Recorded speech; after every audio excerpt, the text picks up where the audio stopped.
Innal hamdalillah nahmaduhu wa nasta'inuhu wa nastaghfiruh wa na'udzu billahi min shururi anfusina wa min sayyiati a'malina. Man yahdihillahu fala mudilla lahu wa man yudlil fala hadiya lahu. Asyhadu an la ilaha illallah wahdahu la syarika lah wa asyhadu anna Muhammadan abduhu wa rasuluh. Allahumma ati nafsi taqwaha wa zakkiha anta khairu man zakkaha anta waliyuha wa maulaha. Amma ba'du. Ikhwatul iman, ikhwatu fid din, a'azzakumullah wa uhibbukum fillah. Alhamdulillah summa alhamdulillah. Alhamdulillah ikhwatul iman, kita sambung majlis ta'lim walaupun terlewat sikit. Minta maaf kepada sahabat-sahabat di Wellington daripada lepas isyak dah. Kita sambung baca kitab Subulus Salam. Kita sampai hadis yang kelima Pak Min, ya? Hadis kelima muka surat 43.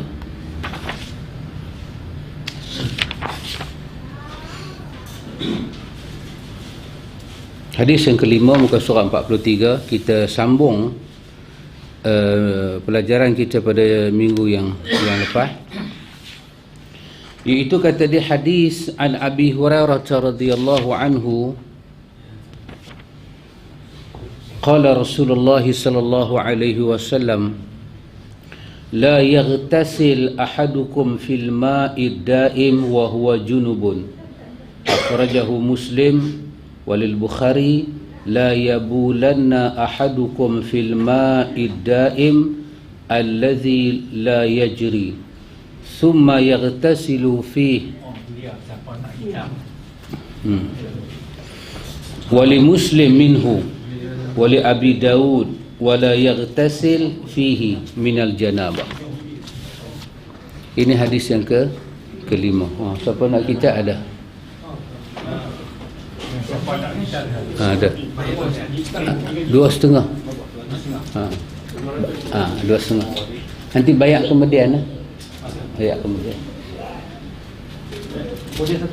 Dia satu set, dia tak jual satu-satu. Dia kena ambil 3 jilid sekali. Tak apa, ambil dulu. Dapat brain bayar.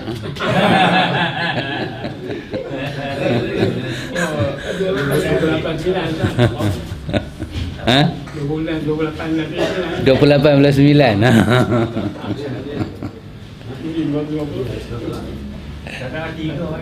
Ada kat rumah lagi.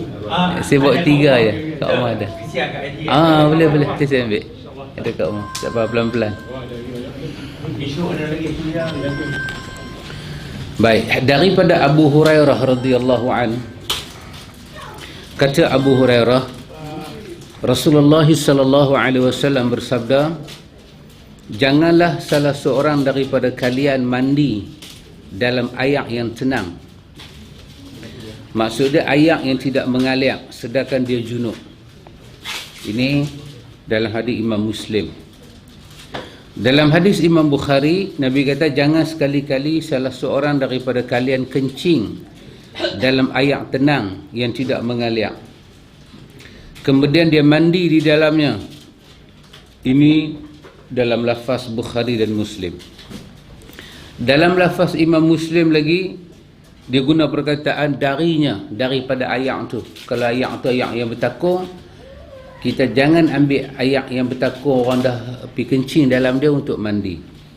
Dan bagi lafaz Abi Daud, janganlah ia mandi junub di dalamnya. Jadi kita ada 3 hadis, ada riwayat Bukhari Muslim, ada riwayat Muslim, ada riwayat Abi Daud. Kesemua ni memberi isyarat kepada kita kalau air tu air yang bertakung, jangan ada orang masuk dalam air bertakung tu pergi kencing.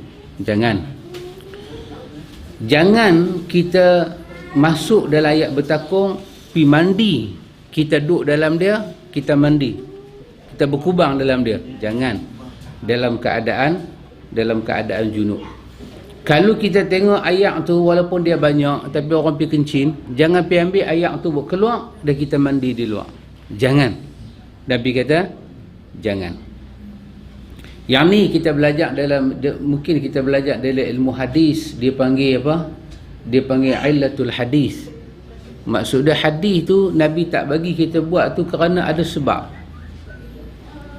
Ada pasal dia, ada sebab dia. Tak ramai ada orang baca hadis, tapi tak ramai orang kalau dia belajar ilmu hadis, dia tahu benda-benda macam ni. Pasal tu di kalangan ulama fiqh ni, mereka akan khilaf. Depa khilaf hukum ayat. Hukum ayat bertakung ni, kita ambil wuduk ke, kita mandi ke, sama ada kita masuk dalam dia ataupun kita keluarkan ayat tu di tempat lain, kita ni. Ulama fiqh bincang benda tu. Tapi tak ramai juga di kalangan ulama fiqh yang bincang sebab-sebab hadis tu keluar. Sababul wurud orang panggil, sababul wurud. Sebab-sebab hadis tu boleh keluar dan illah dan sebab yang ada dalam hadis tu kenapa larangan itu wujud. Kadang-kadang larangan itu bukan kerana ta'abudi, tapi larangan itu dia kerana sebab yang munasabah. Kadang-kadang ada larangan, bila hilang larangan, bila hilang sebab, hilang larangan. Kadang kalau kita baca hadis, kita tak ada tahu daripada awal mustalahul hadis, maka yang tu kita akan kehilangan. Macam orang hari ni dia tak belajar mustalah hadis dengan guru. Bila kita bagi tahu kat dia hadis dhaif ni ada masalah, dia nak ingin, dia mengamuk. Sebab apa dia mengamuk? Sebab dia baca hadis, dia baca benda yang terkumpul. Kita belajar mustalah. Mustalah ni kita belajar kedudukan hadis. Dia tak belajar benda tu. Tak apalah, tak kira lah dia siapa pun, tapi kalau dia tak belajar, pasal tu dia tak boleh rasa perbezaan hadis dhaif dengan hadis sahih, dia tak boleh rasa. Macam kita ambil Riyadhus Salihin, kita tangkap Riyadhus Salihin, kita baca. Beza Pak Cik Syahar antara orang sebelum dia baca Riyadhus Salihin, dia pergi belajar mustalah dulu. Dengan orang dia tak belajar mustalah, dia terus ambil Riyadhus Salihin. Kita kata based on belief kepada Imam Nawawi, dia baca. Dia kata ini Imam Nawawi punya karya, takkan ada cacat celah. Dengan dia tak ada latar belakang mustalahul hadis. Bila ada orang belajar mustalah hadis, baca Riyadhus Salihin, orang tu bagi tahu hadis ni dhaif. Maka merah muka dia. Dia kata, hang siapa? Hang lagi bagus daripada Nawawi ke? Kenapa soalan itu timbul? Kerana dia membaca Riyadhus Salihin tanpa ada satu syekh, dia pergi duduk, dia belajar mustalah. Pasal tu dia tak tahu bagaimana kerisauan para ulama mustalah hadis ni. Bila sebut satu hadis dhaif, para ulama tu risau macam mana. Risau macam mana. Satu orang dituduh mencuri, tapi tak ada bukti dia mencuri. Kita dah buat ramai, dah buat duk panggil dia pencuri. Bagi ada bukti dulu. Bukan so dia ditangkap dia mencuri. Mana bukti dia mencuri? Dah mereka kata dia curi. Kalau kena kat hang macam mana? Kalau kena kat hang, kat anak hang, kat cucu hang, macam mana hang rasa? Hadis dhaif ni adalah hadis seperti mana burung yang terbang. Kata para ulama hadis, dia membuka kuku dia, belum tentu lagi dia nak landing. Maknanya bila sebut hadis dhaif, belum boleh lagi 100% kita kata dari Nabi. Masing-masing sedang mencari bukti. Tiba-tiba datang satu orang, dia kata sabit daripada Nabi. Tak sabit. Pasal tu Ibnu Hajar dalam kitab dia Nukhbatul Fikr, dia kata apa? Dia kata hadis dhaif kena dibaca dengan lafaz yang jazam. Hadis dhaif kena dibaca dengan sirah yang tamrid. Tak boleh baca dengan lafaz yang jazam. Maksudnya kena dibaca, dikatakan dari Nabi. Tak boleh kita kata Nabi telah bersabda. Kena baca dengan lafaz yang bermasalah. Pasal apa? Belum confirm. Macam mana kita ambil hadis yang dhaif ni, kemudian kita confirm, kita kata Nabi bersabda, sedangkan kita bukan, itu bukan bidang kita. Sama ada orang putih kata honestly, kita honestly dengan diri kita, dengan ilmu kita, kita tak mendalam bidang tu. Kemudian kita pertahan seolah-olah bidang tu kita belajar daripada kecil sampai besar. Ini orang putih, bahasa orang putih dia kata apa? Apa orang putih dia kata? Arrogant. Arrogant. Maksudnya kita ada satu jiwa yang masalah.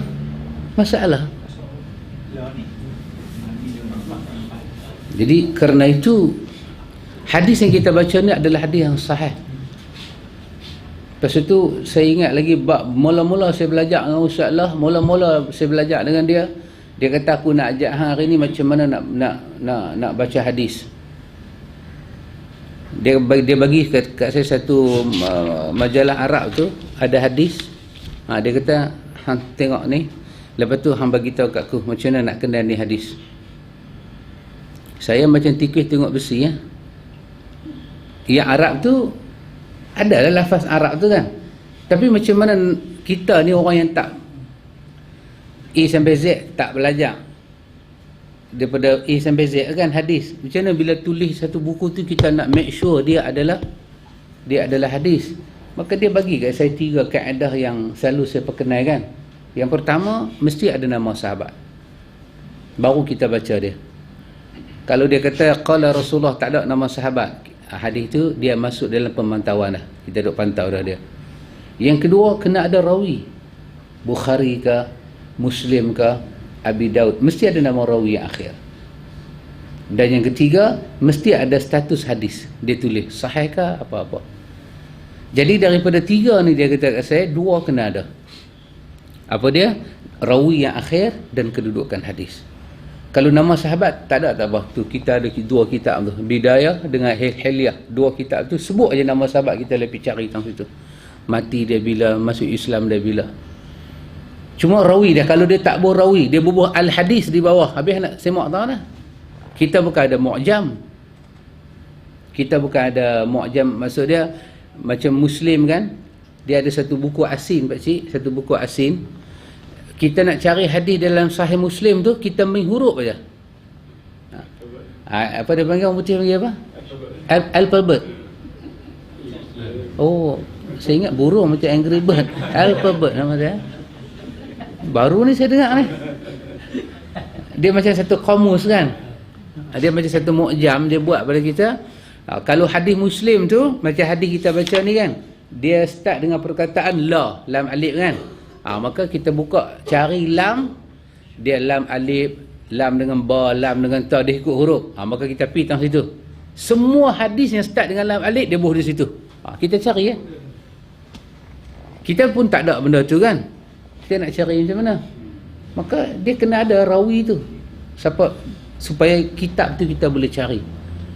Tapi kalau dah dia bagi tahu dhaif, masalah kalau ulama hadis jujur dia kata dhaif. Lepas tu dia tak bracket. Dia kata wa fihi syawahid. Dia kata padanya ada syawahid. Syawahid maksudnya walaupun hadis ni sahaja dhaif, tapi dia ada sokongan daripada hadis lain. Kalau dia buat lagu tu, bermakna hadis ni dia punya cacat dia sikit dan kita boleh pakai sebab dia disokong oleh benda-benda lain. Tapi kalau dia tulis di situ dhaif dan tak ada syawahid, so kita kena hati-hati. Apa dia punya isyarat? Ulama hadis ada isyarat dah yang kita tak tahu. Kita pegang, kita ambil hadis tu, kita pergi baca ke orang. Kita kata ada satu hadis ni baca macam ni. Lepas tu orang belajar hadis kata dhaif. Pandai cakap. Dhaif, pandai cakap. Ni marah dah. Bukan masalah dia pandai cakap. Masalahnya kita tak tahu. Bukan masalah dia pandai. Pakcik, bila ada 2 orang bodoh, satu terlalu bodoh dengan satu bodoh biasa, nampak siapa pandai? Wahai dodo tak erti.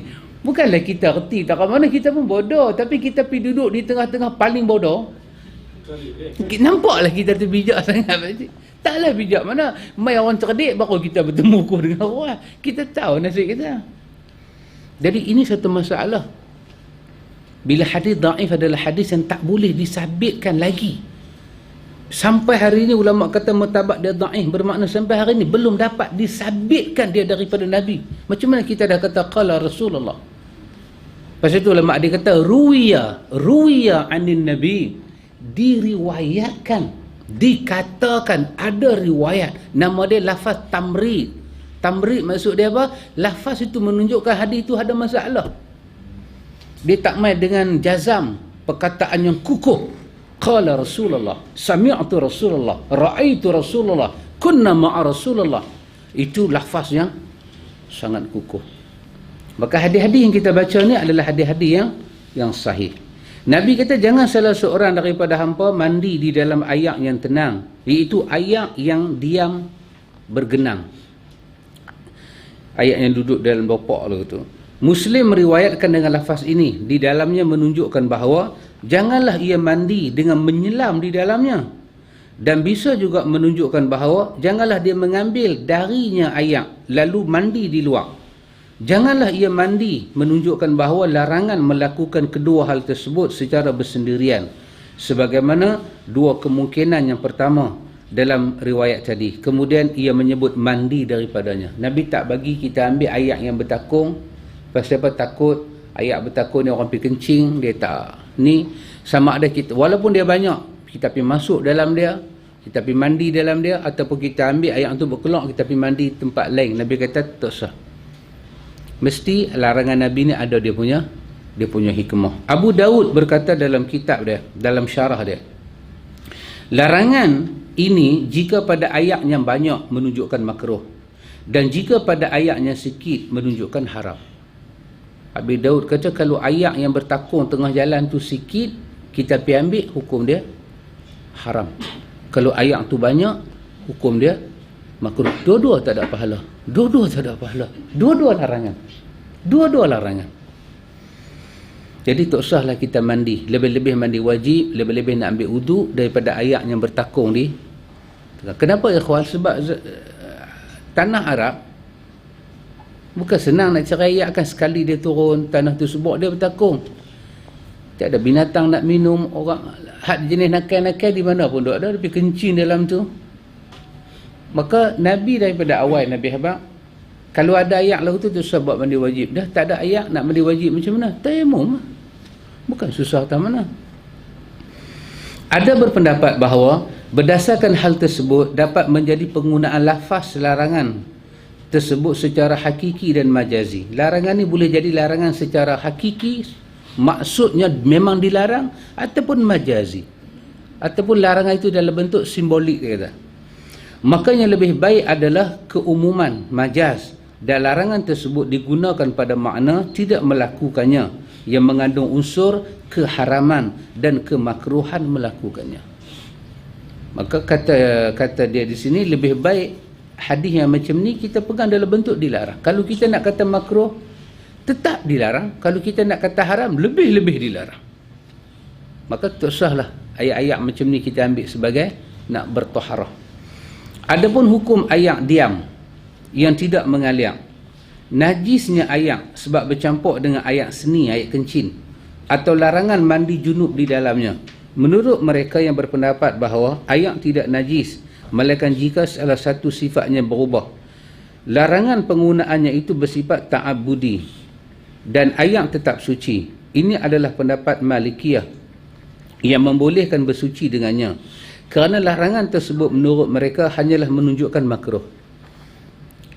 Imam Malik dia kata walaupun hadis ni dia faham hadis secara majaz.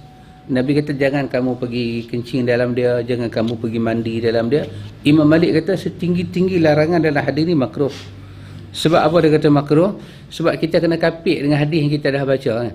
Kata Abi Umamah, kita ada dua hadis, hadis Abi Umamah, hadis Abi Sa'id Al-Khudri. Ayat itu tidak ada benda yang boleh menajiskan dia, melainkan kata Abi Umamah, bau dia, rasa dia dan warna dia. Kata Imam Malik, kalau orang pergi kencing dalam dia pun, satu daripada tiga ni tak berubah, maka dia boleh ambil wuduk. Yang Nabi larang tu pasal takut ada perubahan. Ini nama dia ihtimal. Imam Malik melakukan ihtimal hukum. Supaya di sisi Imam Malik, antara hadis ni dengan hadis yang kata ayak itu tak dapat dinajiskan, tidak ada pertembungan. Kalau kita ambil hadis ni saja, maka tak boleh kencing dalam ayak bertakung, tak boleh mandi. Macam mana pula dengan hadis yang kata ayak tak dapat dinajiskan? Imam Malik kata tak mau ada pertembungan pasal semua hadis ni sahih belaka. Maka mestilah ada satu huraian. Maka kalau kencing yang masuk dalam ayaknya bertakung sikit atau banyak, yang mengubah ayak tu baru tak boleh, baru haram. Tapi kencinglah banyak mana pun. Budak-budak kencing sikit-sikit aja, setitik, dua titik dia kencing, dia lari, hari dia main kencing. 3 bendanya Abi Umamah kata, bau, warna dan rasa tak ada. Imam Malik kata tetap ayak itu boleh digunakan untuk taharah. Ini kata Imam Malik. Sebab apa? Sebab bila Nabi melarang, kata Imam Malik, Nabi melarang tu, Nabi bukan bagi tahu kata ayat tu tak suci. Nabi takut sesuatu merosakkan umat dia. Kalau ayat ada benda kita tak tahu ayat bertakung, Nabi takut. Maka larangan Nabi itu, kata Imam Malik, kita kena baca dengan larangan makruh, bukan dengan larangan yang haram, supaya tak nampak pertembungan di antara hadis. Sedangkan menurut Az-Zahiriyah adalah haram. Ini pendapat Zahiri ni, orang duk panggil Daud Zahiri. Kan dulu saya katakan, daripada kecil-kecil kita duk ingat, kalau hang duk ikut Quran Zahir ni, hang tak boleh makan daging babi lah, tulang boleh buat sup. Dia cakap, Pak Long biasa dengar Pak Long? Zaman saya lah, Pak Long ke belakang sikit kan. Kita dah tengok dia kata Daud Zahiri. Daud Zahiri ni orang besar, ikhwan. Salah satu orang yang dikatakan mazhab Zahiri, Imam Ibn Hazmin Al-Andalusi, kitab Al-Muhalla. Siapa belajar fiqah tak jumpa kitab ni, dia kena belajar lagi kan. Ni di antara kitab ahli fiqah akan jumpa. Dia adalah kitab rujukan untuk melihat sebelum satu orang qadi, pemutus hukum, dia memutuskan satu hukum, bila orang tanya dia, di antara kitab yang dia akan rujuk adalah Al-Muhalla. Dia menghimpunkan lebih daripada mazhab yang kita pernah dengar. Kita akan jumpa mazhab yang kita tak pernah dengar, dan dengan nas-nas dia sekali. Daud Zahiri kata, bila Nabi kata jangan lah, pasal Nabi dalam hadis tu Nabi guna perkataan la, jangan. Yaghtasilu ahadukum fil ma'id daim, hampa pergi mandi daripada ayak bertakung, jangan. Wa huwa junubun, sedangkan dia junub, jangan mandi junub pergi ambil ayak daripada ayak bertakung, jangan. Ayak bertakung ni, ayak bertakung tengah jalan tu, bukan ayak bertakung dalam rumah kita tu. Ayak bertakung kat tengah jalan tu. Kita pergi apa, becah-becah ni Pak Amir kan, ayat acang tak apa. Ayat acang. Dengan cik pasir man. Begitu. Meskipun kata dia larangan tersebut ta'abbudi dan bukan lantaran najis, akan tetapi pada dasarnya setiap larangan itu menunjukkan haram. Kata Imam Sana'ani, walaupun kita tak tahu sebab apa Nabi tak bagi kita mandi dalam ayak bertakung di luar ni, itu nama dia ta'abbudi. Ta'abbudi maksud dia bila Nabi larang, kita cuba taat. Ta'abbudi, memberi kepatuhan. Tetapi kata pengarang kitab kita ni, Nabi tak sebut pun pasal najis apa-apa, tak sebut. Tetapi setiap larangan itu pada usul fiqh, pada hukum asal, apa dia? Kita kata asal larangan, asal perkataan larang menunjukkan kepada sesuatu yang diharam kita lakukan, maka tak sah, dia kata. Balik pada larangan. Dan menurut yang membezakan antara ayak sedikit dengan ayaknya banyak, macam Abi Daud tadi dia bagi beza. Kalau ayak bertakung tu sikit baru haram, kalau ayak bertakung tu banyak makruh saja. Dia kata Imam Sana'ani, kalau ada orang bagi beza, jika ayak tu banyak maka dia kembali pada asal dalam membatasi. Jika tidak berubah salah satu sifatnya, bererti dia suci, dan dalil atas kesuciannya adalah, kata dia, takhsis, pengkhususan keumumannya. Tetapi pendapat ini dapat dibantah. Oh, dia kata cakap macam Imam Abi Daud ni kita boleh bantah lagi. Jika kalian menyatakan bahawa larangan menunjukkan makruh tersebut pada ayat yang banyak, maka tidak boleh membatasi lantaran keumuman hadis dalam bab ni. Dan jika ayat itu sikit, maka dalam membatasinya dikembalikan pada asal. Maka larangan menggunakannya menunjukkan keharaman kerana ia tidak suci dan tidak menyucikan. Ini menurut prinsip mereka bahawa larangan tersebut lantaran kerana najis. Sana'ani dia kata, Imam Abi Daud kata kalau ayat tu sikit ada hukum lain, ayat tu banyak ada hukum lain. Kata Imam Sana'ani, kita boleh, kita kadang-kadang nak bantah orang, kita takut tak? Pasal kita tak boleh, kita tak nampak. Dia kata cuba hang tengok hadis tu, Nabi ada sebut sikit dengan banyak? Tak ada. Nabi kata jangan. Yang hang boleh batas sikit dengan banyak pasal apa? Pasal hang risau, betul tak? Hang risau, hang takut hadis ni bercanggah dengan hadis lain. Yang tu hang risau. Sedangkan dua-dua hadis ni Nabi berkeluar. Bila Nabi berkeluar dua-dua hadis dalam dua keadaan, maka hang nak takut pasal apa? Maka Nabi kata warna dia, Abi Umamah kata warna dia, rasa dan bau dia. Nabi pula kata dalam hadis Abi Sa'id ayat tak dapat dinajiskan. Hang peganglah benda tu. Tapi dalam ayat bertakung ni lain bab. Ayat bertakung ni bab lain. Bab lain yang Nabi tak mau kita bersuci daripada dia. Kalau hang pegang lagu tu, tak ada hang nak takut apa. Dia bantah Abi Daud. Ni kita kalau kita pegang lagu tu pun, kita jumpa ayat yang banyak di tepi jalan, tapi dia bertakung. Dia bukan macam ayat telaga kan, dia mata ayat duk keluar. Ataupun ayat bukit dia berjalan ke satu arah, ayat bertakung, duduk lopak lagu tu. Maka bila kita tengok, walaupun dia jernih, walaupun dia apa, kita menjauhkan diri kita daripada nak minum dia ke, nak pergi kencing dalam dia ke, nak ambil dia, nak buat mandi, kita jauhi. Pasal apa? Pasal Nabi suruh kita jauhi.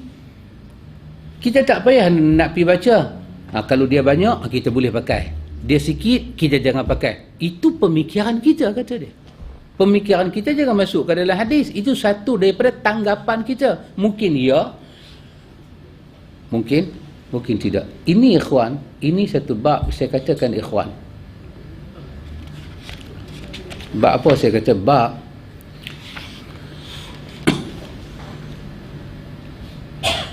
apa? Kita diajak, saya ingat tahap paling tinggi kita belajar di tempat kita ni bab apa? Bab belajarlah lebih pada satu mazhab. At least apa? Bukan at least. Apa kata? Kita belajar lebih pada satu mazhab. Jadi bila kita belajar lebih pada satu mazhab, sekurang-kurangnya kita tahu yang mana amalan orang duk buat tu, walaupun tak sama dengan kita, dia masih dalam mazhab. Setinggi-tinggi ilmu kita ya kawan, kita pergi tang situ. Maknanya kita nak pergi level tu pun sekarang ni jenuh merangkak buat ambil. Pasal apa? Kita dah diajak dah keluar daripada mazhab yang kita duk amal ni, kira satu jenayah. Boleh kena 3, 2, 4, kerja berat. Labu kata kat Labi kan. Ada ingat tak lagu Labi? Kan dia bermimpi seorang jadi magistrate, seorang jadi doktor kan, magistrate dengan doktor. Kan dia pergi masuk bilik apa tu? Bilik Sarimah. Kan dia naik atas tu duk tunjuk baju tu. Bila doktor pergi jadi kursi duduk atas dia kan. Sekali magistrate kata jom kita pergi kahwin. Doktor mengamuk, tuan magistrate jangan potong orang punya jalan. Itu perempuan saya yang punya. Apa magistrate kata, saya nanti dakwa dalam court kerana masuk bilik perempuan tanpa izin. 3 tahun kerja berat, dia kata. Saya pakai 3 tahun kerja berat apa ni? Kita macam tu lah. Kita tahu mazhab Syafi'i, okey, kita boleh belajar mazhab lain. Kan? Tapi ada lagi satu benda ikhwan ni kita duk belajar di sini, apa dia? Ada lagi satu benda, saya tak tahu bila kita akan sampai tahap ni, iaitu tahap daripada 4 mazhab ni saya katakan, kita memberanikan diri membuat perbandingan dalil, sehingga kita nampak daripada tiga ni hujah mana yang kuat. Kaedah ni ikhwan, kaedah ni ada dalam semua mahkamah dalam dunia, tapi tak diterjemah keluar. Bila kita terjemah keluar, orang pandang kita ni hina mazhab lah, musang bulu ayam lah, orang kata guli buh dalam tin melo lah, orang kata jenis mak ayam bertelur sebiji riuh sekampung, penyu beratus-ratus sengap aja. Kita kena macam-macam. Sedangkan dalam ilmu ni kita nak cari yang mana yang paling dekat, yang paling tepat. Bukan menyalahkan orang, dalil dia akan ada. Satu benda kita belajar petang ni apa dia? Pengarang kitab kita ni dia sedang kritik pandangan orang lain, dan dia kritik berdasarkan kewujudan hadis. Kewujudan hadis. Macam sekarang ni, saya kata dekat muslimat lah, tapi dengan izin lah,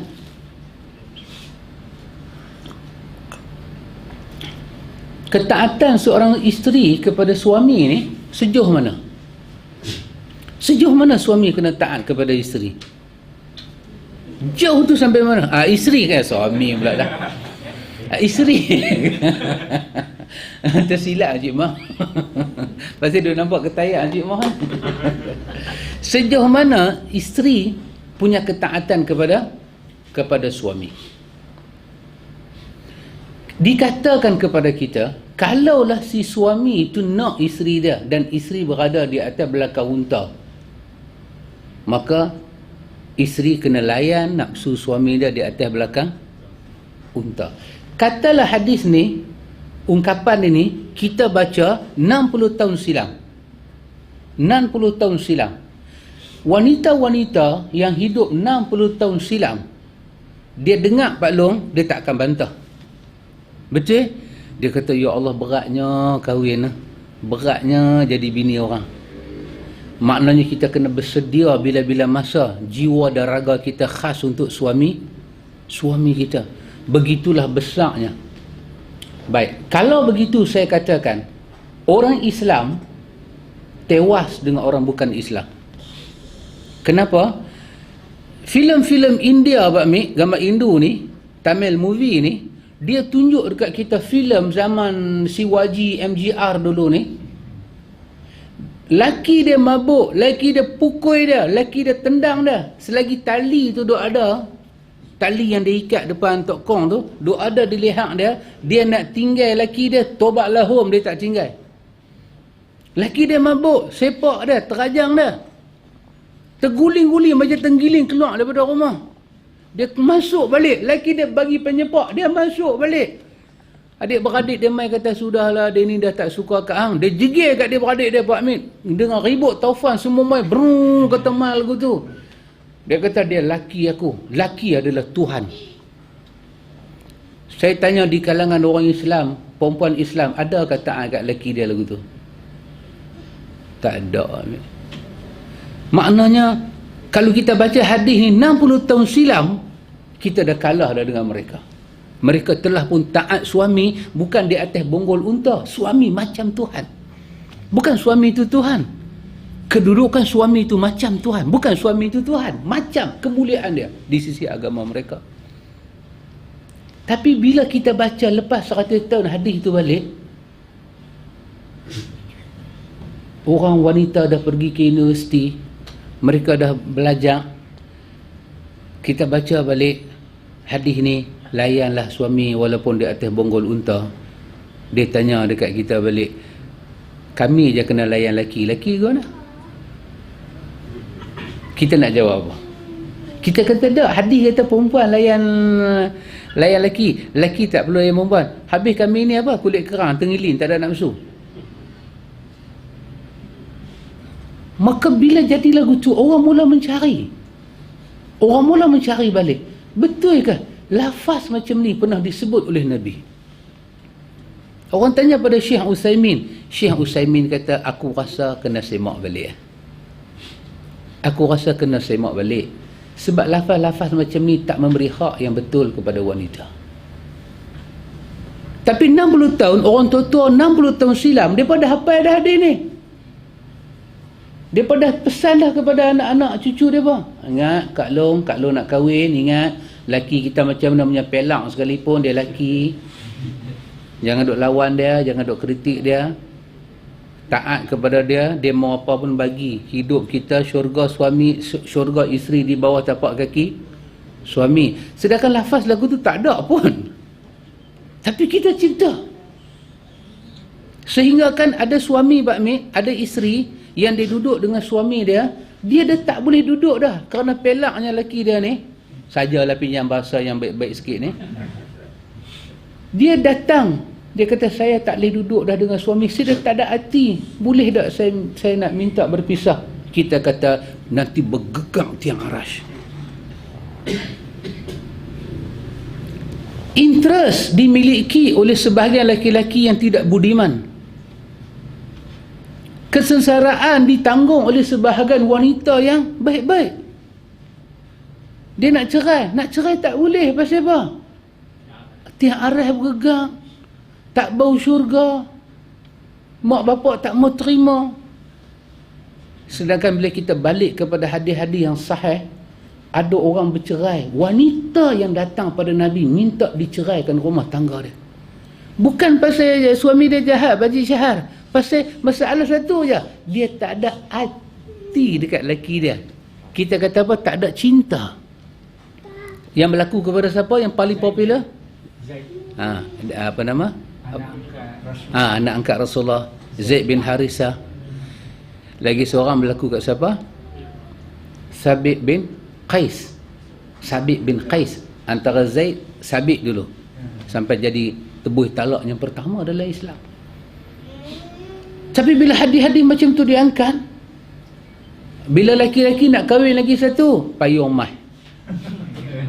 Kira kalau wanita tolak payung mah ni, wanita yang paling malang lah hidup dia. Tapi masa tu wanita 70 tahun silam, siapa nak tanya apa perlu payung mah dalam syurga? Bila kita dengar payung mah lah Pak Long kan, for what umbrella? Untuk apa payung ni? Apa kegunaan payung mah dalam syurga? Hujan lah. Bahkan dalam syurga dah semua semua dah ada Pak Mik kan? Ini adalah hadis nafsu Ustaz. Allah Pak Mik, ya Allah. Dia nak kahwin, dia nak bagi perempuan dia sono. Aku bagi kat orang ni payung mai, tak mau. Si Pak Mik Makcik Mah tengok Pak Mik. Pak Mik ahli hadis. Mik kupas hadis tu. Alhamdulillah. Orang volunteer boleh dengar ni. Betul? Betul Pak Mik. Betul-betul hawa nafsu. Dan wanita dulu bila kata payung mah, dia macam terkedu, tahu tak? Okey, payung mah ada mah buat macam mana? Tapi wanita lah, UiTM penuh dengan wanita sekarang banding lelaki-lelaki. Dia tanya kat kita balik, untuk apa payung mah dalam syurga? Sekarang budak-budak wanita tanya kita, hampa dapat bidadari, kami tak ada bidadara. Hampa aja boleh dapat, kami tak ada apa. Hurul ain itu untuk lelaki-lelaki saja kah? Untuk perempuan tak ada kah? Apa balasan Tuhan untuk perempuan yang beramal saleh dan beriman pada Allah? Apa balasan Tuhan? Kita sebahagian jawapan tu kita tak boleh jawab. Bila kita tak boleh jawab, kita kata apa? Inilah perempuan ahli neraka, suka tanya banyak sangat. Kita bagi penampak terus. Sedangkan agama ada jawapan. Pasal apa kita duk kutip jawapan daripada riwayat-riwayat yang tidak dapat dipastikan. Dan kita tercabar bila ada pihak kata riwayat itu tidak kukuh. Kita rasa macam orang menghingguk pokok ubi kayu. Nak keluar ke mana ubi kayu tu Pak Long? Dia patah juga sikit, dia rebeh juga sikit. Pasal tu tak boleh ikhwan. Tak benar lah itu. Itu pasal tu kita duk belajar ni ikhwan, bukan sekadar nak tahu empat mazhab ni kata apa, tapi kita cuba belajar satu benda yang mungkin sekarang ni orang kata kita terlibat dengan ajaran sesat. Tapi percayalah 20 tahun ke 30 tahun ke depan, apa yang kita belajar ni akan jadi perkara biasa ke depan. Apa dia? Perbandingan. Orang suka banding. Maka Imam Sun'ani dia kata, walaupun Abi Daud kata ayat yang banyak boleh, ayat sikit tak boleh, Sun'ani memberanikan diri. Dia kata hadis tak sebut lagu tu, kenapa kau sebut? Kita kalau sebut lagu tu Pak Long, kau ajak tengok tak hormat kat alim ulama. Tak, itu disiplin ilmu. Pasal kita belajar nak cerdik, kita belajar nak korek, nak gali, nak cangkui hadis tu, nak berkeluar khazanah ilmu. Kalau kita sekat dengan adab ni, tak boleh. Hari ni ada orang bagi pandangan kan, supaya Kementerian Pendidikan semak balik, jangan duk pi ajak dah tauhid rububiyah, uluhiyah, asma' dan sifat. Orang bagi pandangan terbuka hari ni. Sepatutnya kita mengajak anak-anak kita, buatlah pembandingan, buat perbandingan. Belajarlah sifat 20, belajarlah sifat 13, dan belajar pula cara uluhiyah, rububiyah, dan buat perbandingan. Yang mana lebih jelas, yang mana mendekati dalil. Tapi kita hari ni, kita tak ajak budak-budak ni, kita tak lungguk pada mereka ilmu. Kita nak buat detektor dalam knowledge pakcik. Apa dah? Kita nak kawal. Hanya kita sahaja meletakkan syarat. Kenapa tak benarkan budak-budak baca semua buku? Oh, bodoh ke budak-budak ni? Umur 4 tahun bagi iPad, dia sengap ya. Dia boleh tekan mana dia nak tekan. Kita takut mereka, orang Dr. Zakir Naik boleh mengajar orang Islam perbandingan agama, tak ada siapa berkeluar Islam. Lagi dahsyat apa ni? Dia pergi ajak perbandingan agama, patut kita musukat, jangan hendak ajak benda ni saat ni orang masuk Kristian mampus kita. Tak. Orang Kristian masuk Islam lagi. Pergilah hafal Bible. Pergilah buka Old Testament ke New Testament ke, bandingkan dengan Quran. Itu nama dia ilmu. Ilmu tu nama dia ilmu. Kita baca kitab Turas, kita baca kitab Kuning, baca kitab hadis. Apa kitab kita boleh baca? Matla'ul Badrain ke Sabilul Muhtadin, baca Subulus Salam juga. Baca Al-Majmu', baca Al-Muhalla, baca Al-Um, baca Nailul Autar.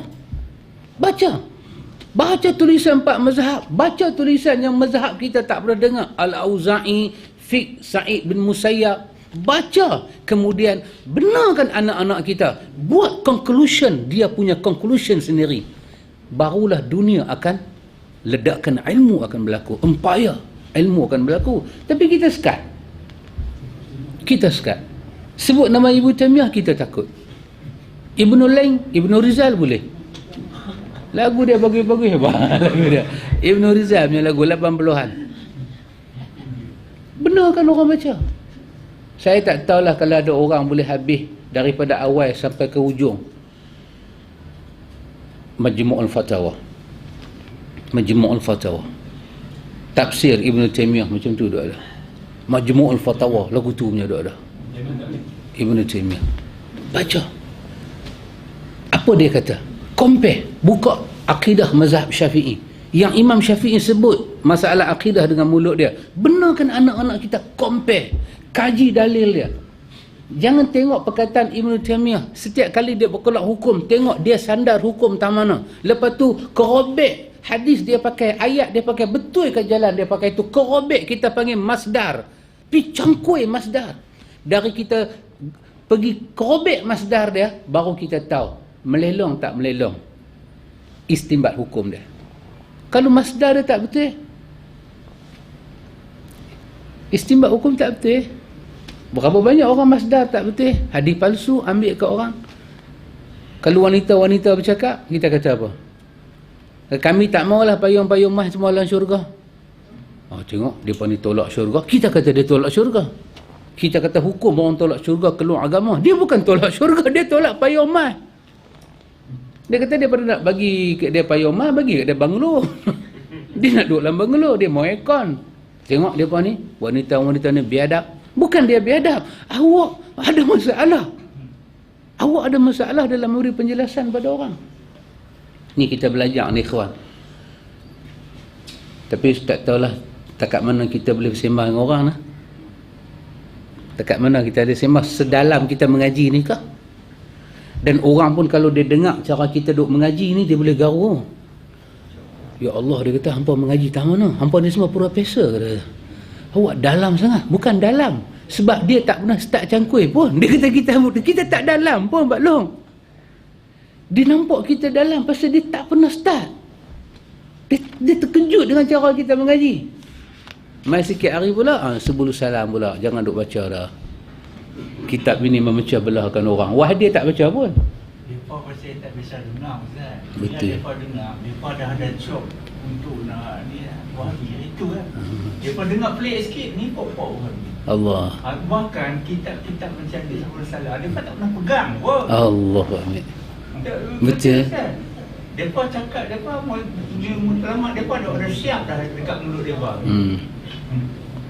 Lari pada mereka sikit, wahabi. Itulah dia baca. Betul. Bila kita tanya balik, saya jadi banyak cerita. Panjang cerita. Panjang cerita.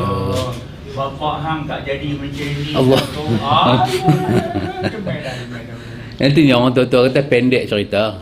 Senang panjang cerita panjang. Kita pendek orang tua-tua kata. Jadi bukan kita pun menurut tahliah tu kita tak pergi pun dia pada job lah. Allah. Betul?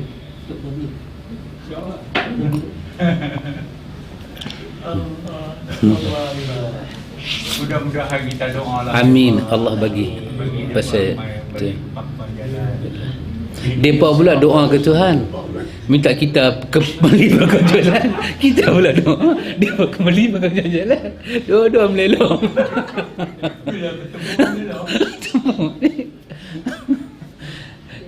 Nabi doa Allahumma hdi qaumi fa innahum la ya'lamun. Ya Allah, bagilah petunjuk pada kaum aku, mereka tak tahu ya Allah. Dan Nabi doa tu dalam kes apa? Uhud. Tetap menetap. Nabi masih kata mereka tak tahu ya Allah.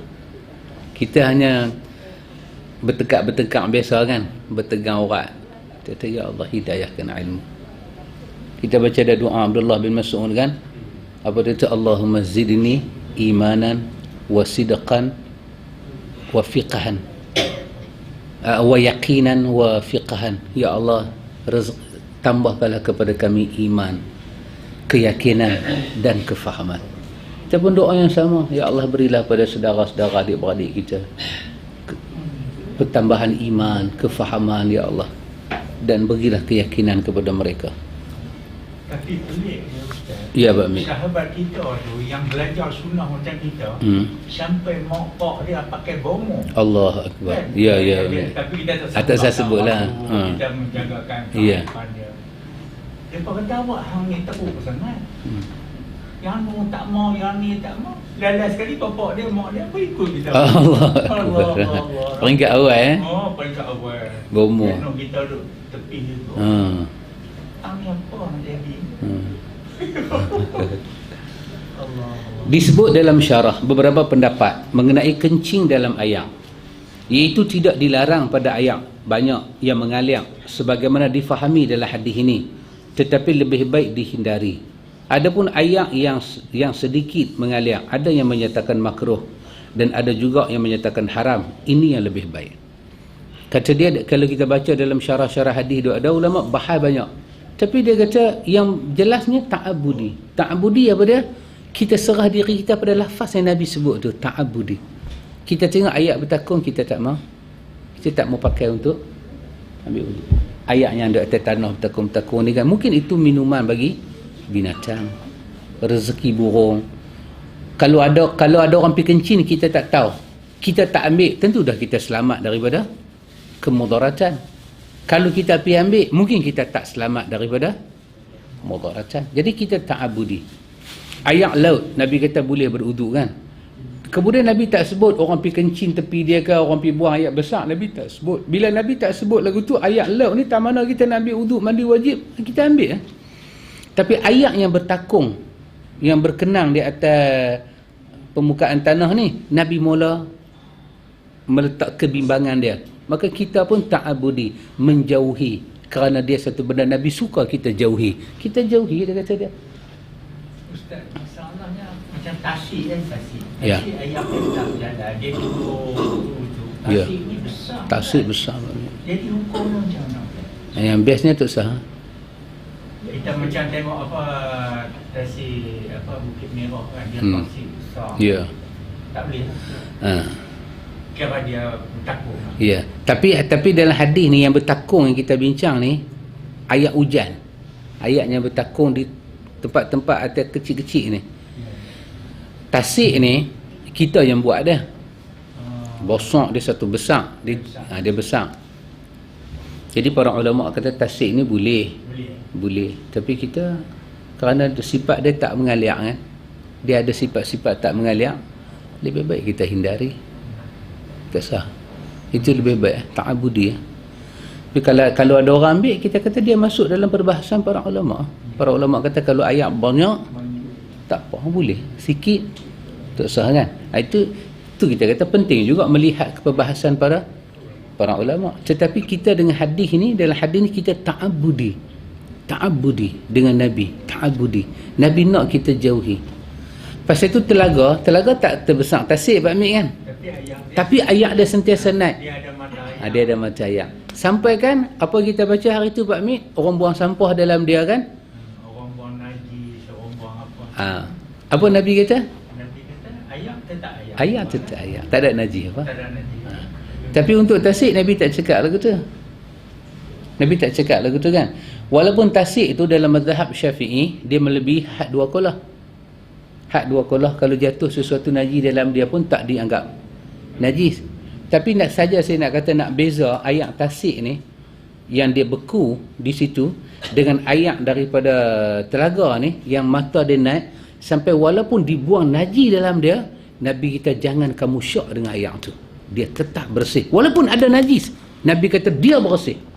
Sampai Nabi kata najis yang ada dalam itu tidak akan merubah ayat itu. Pasal apa? Pasal sifat dia hidup. Adapun ayat yang dia bertakung lagu tu. Abu Hanifah kata nak kena tengok berkocok sini ujung tak. Kita main kat sini ujung tak beralun. Macam tu dia kata boleh lah. Tapi kalau korang dia kata jangan lah. Bermakna lain daripada ayat yang Nabi sebut ni, mula ada perbahasan yang meragukan. Maka elok kita kembalikan pada bahasa Nabi. Ayat-ayat lagu tu Nabi minta kita hindar. Dan kita kata kalau dah suasana tak boleh hindar dan kita rasa kita nak kena pakai ayat juga, kita kata tak apa, ambil dah lihatlah perbahasan ulama pula. Tapi Nabi sendiri ayat-ayat bertakung dia suka kita hindar. Dia suka kita hindar. Kita pergi ayat kolam dekat hotel-hotel ni, kita duduk mandi ayat kolam. Ayat kolam hotel Pak Mik dia hidup. Dia bawah tu dia ada paip, dia duduk salin ayat. Pasal tu kita pergi mandi dalam tu tak ada apa-apa. Pasal dia mengambil sifat ayat asal. Cuma kolam kita buat kat rumah kita lah mati. Kita saat ni kita buang, kita salin pula kan. Tapi kolam hotel ni dia pakai paip besar tu, dia hidup. Dia duduk tembak ayah lari pergi. Maka yang tu tak apa, kencing bila tak apa. Tapi jangan duduk kencing. Tapi kerak orang kencing lah sambil mandi. Kalau kita nak pergi ambil uduk tepi kolam tu pun boleh ke tak boleh? Boleh. Dia hanya bertakung di atas bentuk kotak dia, tapi dia berjalan. Ayat tu sentiasa bersalin. Dia masuk balik, dia tapi-tapi, dia keluar balik, dia pergi balik, dia main balik. Macam dia tegak. Sebenarnya ayat mana yang macam mana hukum dia macam mana? Dia macam mana pakcik? Tak, dia ayat dia macam mana? Dia hidup tak? Hidup tak apa. Hidup tak apa. Dia pusing balik tak apa. Boleh Tapi orang itu pun tak apa. Boleh. Pasal dia mengalir. Dia berjalan, dia tak bertakung. Ayat-ayat bertakung ni kalau kita nak pergi duduk dalam dia boleh. Cuma Nabi tak benarkan kita pergi duduk mandi junub. Nabi tak benarkan. Ataupun ambil ayat tu keluar pergi. Bila kita ambil ayat bertakung atas tanah ni, kita pelari pergi tempat lain, satu benda kita tak boleh pastikan. Sebelum kita pakai tu ada orang kencing tak? Kalau orang, binatang ada tak? Kita tak dapat pastikan. Kerana tak dapat pasti, Nabi kata ayat tu jangan kamu keluar pergi tempat lain. Kononnya kita nak pergi mandi tempat lain. Tak usah. Jangan pakai ayat tu mandi. Tapi sekadar nak duduk, kita nak basuh-basuh kaki, nak ambil sikit basuh benda lain tak apa. Cuma Nabi kata jangan kamu masuk dalam dia untuk junub. Tu Nabi tak mahu. Lain untuk kegunaan lain tak apa. Untuk junub, untuk beruduk, Nabi kata tak usah. Baik tayamum tak apa. Ya sabar. Kolah masjid. Kolah masjid ni Pasal dia pakai mazhab Syafi'i 2 kolah. Dia kata lagu tu lah, maka kekal lah, baliklah kepada hadis Abi Umamah selagi tak berubah warna dan rasa, kan? Dia duduk beku situ. Tapi kerana para ulama kata dia tak ambil hadis Abi Umamah tu.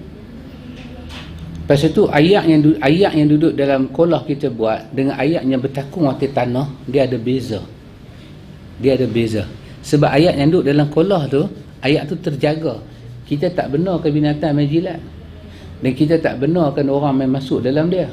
Adapun ayat yang duduk atas tanah tu, dia open.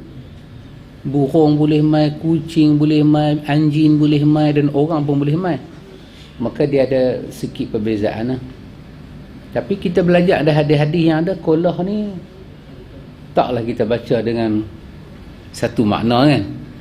Kolah macam kolah masjid kita, kan? Tak apalah, kita katalah dia kolah. Tapi kewujudan benda lain nak kata kolah, tak boleh juga. Satu buyung yang dibubuh atas kepala, India duk pakai kolah juga, satu kolah juga. Ayam bila kita tak atas tangan banyak lagu ni, kita ambil lagu ni, kita banyak penuh tangan kita duk jalan, duk menitik. Dua ni dipanggil kolah juga, satu kolah. Jadi kalau Nabi kata, kalau hadis kata 2 kolah,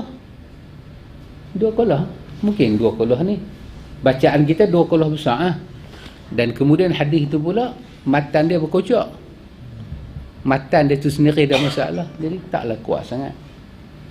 Jadi kita hukumlah, kita pergi tengok dalam benda tu ayat, kita kata ayat. Tapi kalau dia duduk atas tanah, dia bertakung, kita hindari. Itu Nabi minta kita hindari. Adapun ayat mutlak kita buat dalam besen rumah kita, itu ayat dalam besen lain. Ayat yang kita duk baca ni ayat yang bertakung di atas tanah. Dia tercipta sendiri dengan ayat hujan, ataupun orang duk buang, dia jadi satu beca. Maka jangan kita menghampiri ayat itu. Baik. Saya katakan bahawa San'ani kata, apa dia kata? Yang lebih baik justru sebaliknya, kerana hadis tersebut adalah larangan buang ayat kecil dalam ayat yang tidak mengalir. Maka tidak mencangkup yang mengalir sikit atau banyak. Tetapi seandainya dikatakan makruh akan lebih dekat jika ayatnya banyak dan bergenang. Maka ada yang berpendapat makruh secara mutlak. Ada pula yang berpendapat jika ia kencing dengan sengaja hukumnya makruh. Namun jika dia terpaksa dan sudah berada di dalamnya, maka hukumnya tidak makruh. Ada pula kata lagu tu. Ni ayat yang bertakung di atas permukaan tanah tadi. Ini kata San'ani, lebih baik, dia kata, yang lebih baiknya ialah kerana hadis tu melarang. Hadis tu larang kita kencing dalam dia, hadis tu larang kita pergi masuk dalam dia mandi, hadis tu larang kita ambil ayat tu keluar sikit pergi mandi. Maka apa yang hadis tu larang, kita jangan buat lah. Ketiga-tiga hadis kita baca tu, Nabi kata jangan mandi, satu. Lepas tu Nabi kata jangan kamu kencing. Lepas tu Nabi kata jangan kamu ambil ayat daripada situ berkeluar. Maka 3 benda tu kita jangan buat. Tapi sekadar nak ambil ayat tu pergi jurih pokok, nak cuci tayar kita, buat lah. Untuk 3 benda tu kita jangan buat lah. Pasal Nabi tak bagi, atas sahabat. Dia kata itu lebih jelas, dia kata. Itu lebih jelas apa yang ada dalam hadis tu. Dalam syarah dia berkata, seandainya dikatakan bahawa hal itu menunjukkan haram, maka larangan tersebut akan lebih jelas. Kalau kita kata haram untuk buat 3 perkara ni di atas ayat tu, itu lebih jelas, dia kata. Itu lebih jelas. Dan lebih sesuai dengan zahirnya, kerana akan merosakkan yang lain dan mengandung mudarat bagi kaum muslimin. Dan jika ayat tenang dan sikit, maka yang benar adalah haram berdasarkan hadis tersebut. Antara ayat tu sikit, lepas tu tak mengalir lagi, lagilah. Saya kata ayat tasik tadi, kan? Kita pergi tengok ayat tasik, anak kita nak kecil dalam tasik, kita kata jangan kecil dalam tasik, terus pergi cari ayat lain. Anak kita, dia kata ayah di hotel di chalet ayah tak ada nak mandi junub. Allah, tang sini yang nak mandi junub, kita kata. Nak ambil ayat tasik kita terus ambil ayat tasik. Pasal apa? Dia duduk beku je atas situ. Terus ambil, kita kata. Kita nak ambil ayat tasik keluar sikit, nak bawa di hotel mandi, kita kata tu sah. Lain daripada tu hang pakai ayat tasik. nak pergi main dengan kaki-kaki ke, lemai. Tapi untuk 3 perkara ni kita tak buat untuk ayatnya. Ustaz, contoh ada tasik kan. Macam contoh tasik semula jadi kebanyakan kan dia ada anak sungai walaupun kecil. Oh. Dia kan ada sungai mengalir juga. Tasik merah, tasik merah. Merah kan. Dia ada anak sungai yang mengalir juga kecil. Oh, ada anak sungai tak apa. Tasik kenyir pun dia ada anak sungai yang kecil. Oh. Ada Dia bersambung. ada yang kadar aliran dia tu ada Tak ada nisbah. Janji dia mau mengalir sudah. walaupun sikit. Walaupun dia sikit. Maka dia keluarlah daripada larangan. Keluar daripada haram tadi ni. Takungan tu. Jadi kita boleh pakailah dia. Sebab banyak kata tasik macam tasik kenyir merah pun dia ada anak sungai kecil. Ada anak sungai walaupun kecil Walaupun kecil. Alhamdulillah. Sebab dia Sumber dia. untuk dia masuk dan keluar. Ah. Sebab saya dah tengok banyak kan ikan warna tu ada setengah pengusaha di kawasan saya. Kan di anak sungai dia ambil benih tu banyak daripada anak sungai Tasik Merah. Oh. Maksud dia memang ada anak sungai. Memang ada hubungan dia. Tapi tu tak apa. Kalau Dia boleh ambil benih anak ikan warna kan. Anak sungai tu. oh, alhamdulillah. Kalau gitu okey. Maksud dia memang ada sungai. Anak sungai boleh. Kalau tasik tu besar. Dan ada hubungan dengan sungai kan. Alhamdulillah. Tapi kalau tasik yang kita buat ni, dia takung tang situ kan. Jadi kita elakkanlah. Kalau orang nak pergi kencing dalam tu, kita kata tak usah kencing lah. Oh, dia kata luas dalam.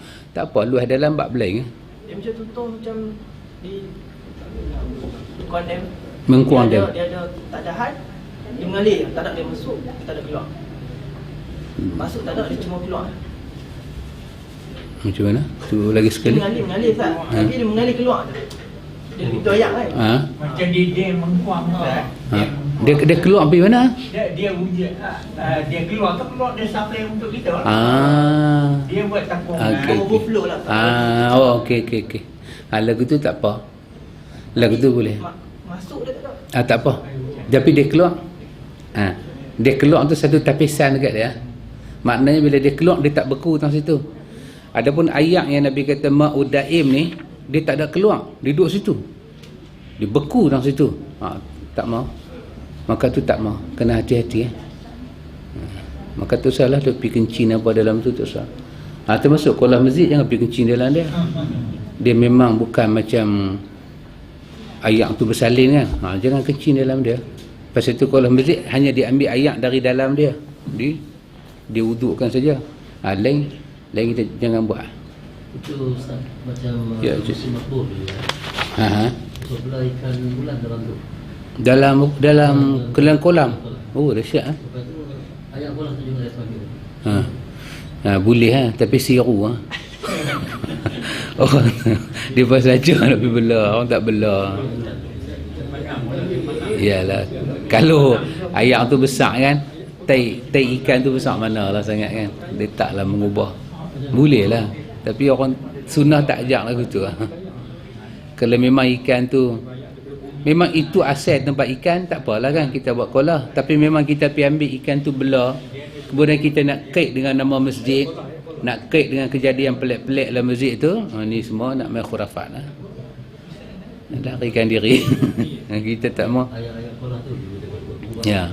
Orang sunnah ni pakcik, orang sunnah ni kalau di situ ada unsur-unsur yang keluar daripada kesalehan, ayat tu boleh tak mau. Itu memang sikap para salafus salih. Masjid tu pun dia tak mau pergi. Bila orang duk bercerita masjid ni ada benda, dia tak singgah. Dia tak mau. Pasal apa? Dia tak mau dengan dia singgah, bertambah lagi kisah. Tak mau, nak pergi, aku tak mau pergi, aku pergi masjid lain. Walaupun orang kata ada Tuan Syekh, masjid ni bukan ada kubur apakah. Dia kata memang tak ada kubur, tapi ada cerita lebih teruk daripada kubur. Dia lari pergi tempat lain. Itulah kesalehan salafus salih zaman dulu. Tak mau dah. Kita dah bacakan dalam Aunul Ma'bud, Abdullah bin Umar, dia masuk masjid, tiba-tiba ada orang duk riau, as-salatu jami'ah. Dia pun nak sembahyang kan, dia tu riau, kah nak sembahyang dah ni, apa duk ambil wudu tak habis lagi. Dia sampai pintu masjid, dia keluar, dia kata aku tak mau sembahyang masjid ni, kita cari masjid lain. Sebab zaman Nabi tak ada pun orang riau lagu ni. Siapa dia riau kat sini, ni belah sembahyang tempat lain. Itulah kesalehan mereka. Mereka percaya tidak ada berkat sekiranya tidak ikut Rasulullah. Tak ada berkat. Tak ada berkat. Manakala kita ni menerjah keberkatan. Kita duk cari berkat. Sedangkan yang maha berkat itu Allah Ta'ala. Allah saja boleh bagi berkat. Baik, sebagai akhirnya dia kata tersebut dalam syarah dia, seandainya dikatakan bahawa hal itu menunjukkan haram, maka larangan tersebut akan lebih jelas dan lebih sesuai dengan zahirnya, kerana akan merosakkan yang lain dan mengandung mudarat bagi kaum muslimin. Dan jika ayat tenang dan sedikit, maka yang benar adalah haram berdasarkan hadis tersebut. Lebih-lebih ayat tu sikit tak payah sembang. Memang tak sah lah, tapi buat 3 benda tu. Kemudian apakah hukum keharaman ayat yang sedikit juga berlaku selain ayat kencing? Menurut jumhur ulama, itu lebih layak untuk disamakan. Dan menurut Ahmad bin Hanbal dan lainnya tidak menyamakannya. Tetapi hukum tersebut khusus bagi ayat kencing. Sebab beliau dalam ayat, perkataan beliau dalam ayat sangat jelas merupakan larangan kencing di dalamnya, sehingga harus dijauhi. Maka jika kencing di dalam bencana kemudian dituang ke dalam ayat tenang, maka hukumnya sama. Sedang menurut Daud tidak menajiskannya dan tidak terlarang, kecuali pada kejadian yang pertama, selainnya tidak. Kalau ada orang pergi kencing dalam teko botol, lepas tu pergi tuang dalam ayat tu. Sebahagian para ulama kata bila dia tuang air kencing dalam tu, dia tak kencing dalam tu, dia kencing tempat lain, dia pergi tuang. Maka kena balik pada hadis Abi Daud, warna, bau dan rasa. Tapi dia kata yang jelasnya Nabi kata jangan kencing kan. Bila kata jangan kencing, bukan mesti kita kencing terus dalam tu. Hampir tumpah benda najis dalam tu. Dia ayat yang tak mengalir, dia duduk berkenang atas itu. Nabi tak mahu. Dia kata tu lebih jelas. Hukum berwuduk dalam ayat yang dikencing sama seperti hukum mandi. Tak mahu. Sebab hukumnya satu. Dan dalam satu riwayat lain disebut, la yabulanna ahadukum fil ma'id daim thumma yatawaddau minhu. Dalam satu riwayat disebut, janganlah salah seorang daripada kalian kencing dalam ayat yang terdiam, daim, ayatnya bertakung, dan kemudian dia berwuduk daripadanya. Jangan. Dah pergi kencing dalam tu, pergi ambil wuduk pula. Oh, harap dia buat. Dia tak tahan. Perut kata dia kencing. Oh, dia kata ayat ni banyak ah. Betul dia ambil wuduk. Dia kata tak mahu. Wuduk pun tak mahu, mandi pun tak mahu. Dan ia menyebut dalam syarahnya, dan tidak dinisbahkan kepada siapa pun. Dikeluarkan oleh Abdul Razak, oleh Ahmad, oleh Ibnu Abi Shaybah dan At-Tirmizi. At-Tirmizi kata hadis ini hasan sahih. Dan diriwayatkan oleh Ibnu Hibban dalam hadis, daripada hadis Abu Hurairah secara marfu', secara sahih dari Nabi. Dan dikeluarkan oleh At-Tahawi, Ibnu Hibban dan Baihaqi dengan tambahan atau minum daripadanya. Jadi kencing dan ayat bertakung Nabi tak bagi. Keluarkan ayat tu ke tempat lain pun Nabi tak bagi. Mandi junub dalam dia Nabi tak bagi. Beruduk daripada dia pun Nabi tak bagi. Termasuk minum daripada dia pun Nabi tak bagi. Jadi elok kita ta'abudi. Kita jumpa ayat lagu tu di atas apa, permukaan tanah, kita hindarlah. Termasuklah ayat dalam tasik tu, kita tak usah minum lah. Kecuali kita nak minum tahu mana, tempat yang dia mengalir dengan ke sungai tu kan. Walaupun dia sikit, kalau kita nak pergi minum, pergi cari tang situ. Jangan pergi minum dalam yang keluasan tasik tu, jangan kita pergi ambil. Tempat dia keluar tu, dia nanti ada macam berbuih sikit tu, kita takung atas situ. Tempat yang dia berkenang tu, jauhkan diri. Pasal ta'abbud, patuh kepada hadis tu, itu jauh lebih afdal. InsyaAllah lepas ni kita akan tengok lagi satu hadis, iaitu hadis berkenaan dengan Nabi kata, Nabi larang seorang perempuan mandi dengan ayat bekas mandi laki-laki, dan laki-laki dilarang mandi daripada bekas mandi ayat perempuan. Itu nak kena satu lagi. Dan kita ada satu bab nanti kita akan jumpa. Ada bab macam masalah tandas kan. Bila tandas tu kita kata tandas perempuan, kita jangan masuk. Pasal Ibnu Umar bila dia tahu pintu tu pintu perempuan, sampai mati dia tak masuk. Dan kata Umar Al-Khattab, alangkah baiknya masjid Nabi ni kalau kita boleh buat pintu lain, supaya perempuan masuk satu pintu, laki-laki masuk satu pintu. Dia ada bab. Bab ni baru semalam baca di Masjid Petrobong. Bab ni semalam kita baca di Masjid Petrobong. Jadi kalau macam kita ni tak boleh nak buat apa dah lah. Memang darurat lah, kecuali kita dapat bangunan sebelah ni cantik atau kita dapat semua bangunan ni lagi bagus Tapi kalau masalah tandas ni, kalau kita dah kata tandas tu tandas perempuan, kita tak usah masuk kan.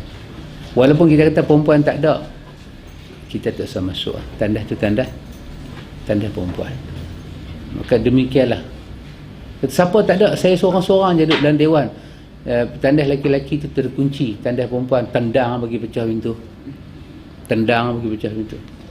tapi tak tahan sangat bab blank kan. Jadi saja tak usah masuk. Dia memang share tak? Dia memang share. Itu macam mana? Dia memang share, dia kata dua-dua boleh pakai. Yang itulah adab paling buruk.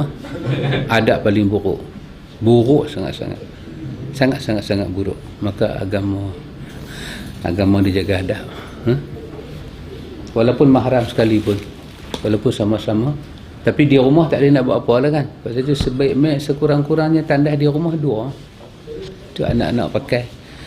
Tapi kalau dah beli rumah buat macam mana perlongan, anak-anak perempuan masuk tandas tu, anak lelaki nak pergi tandas tandas masjid.